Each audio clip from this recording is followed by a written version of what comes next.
memang Bapak dan Ibu harus menyempatkan waktu sesibuk apapun karena apa namanya tadi yang awal saya sudah sampaikan gitu ya, pasti pasti ketika Bapak dan Ibu sudah ada di kantor, di kampus, seperti apa namanya tugas-tugas rutinitas yang kita kerjakan, itu kadang-kadang kita terbuai waktu gitu ya. Akhirnya, aduh ya Allah lupa lagi nih, apalagi soal nulis gitu ya. Saya pernah mengalami begitu, ketika di rumah gitu, ini meja makannya nih buku-bukunya nggak boleh diinikan ya, nggak boleh diberesin ya.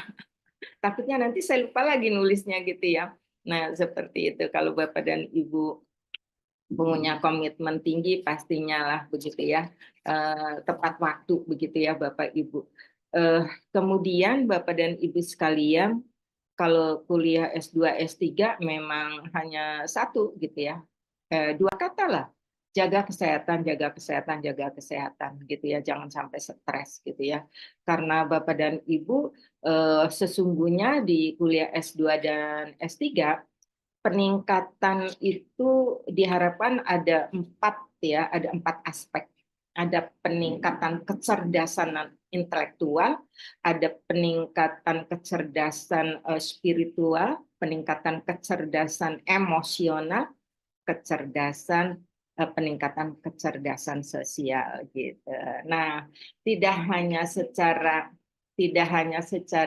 peningkatan kecerdasan intelektual Bapak dan Ibu, tapi kecerdasan intelektual dan emosional gitu ya. Bapak dan Ibu sudah janjian dengan dosen, tiba-tiba ada ini ya.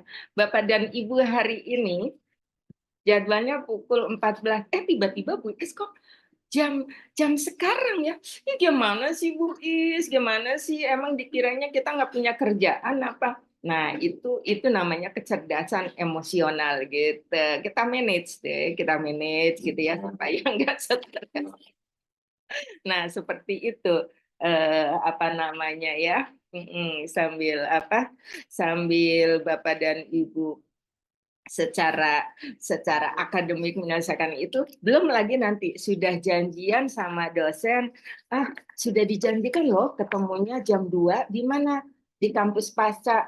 Tiba-tiba dosennya harus hadir secara offline di FKIP gitu ya. Nah, tapi biasanya saya komunikasikan, silakan kalau kepengen ketemu saya, sebelum jam 12 saya ada di kampus Paca. Setelah jam 12 saya ada di kampus FKIP. Itu contohnya Bu Eti tuh. Ya, di lantai berapa Bu Is? Di lantai 5. Bu Eti naik ke lantai 5. Ibu di ruang berapa? Ruang 511. Ketemu.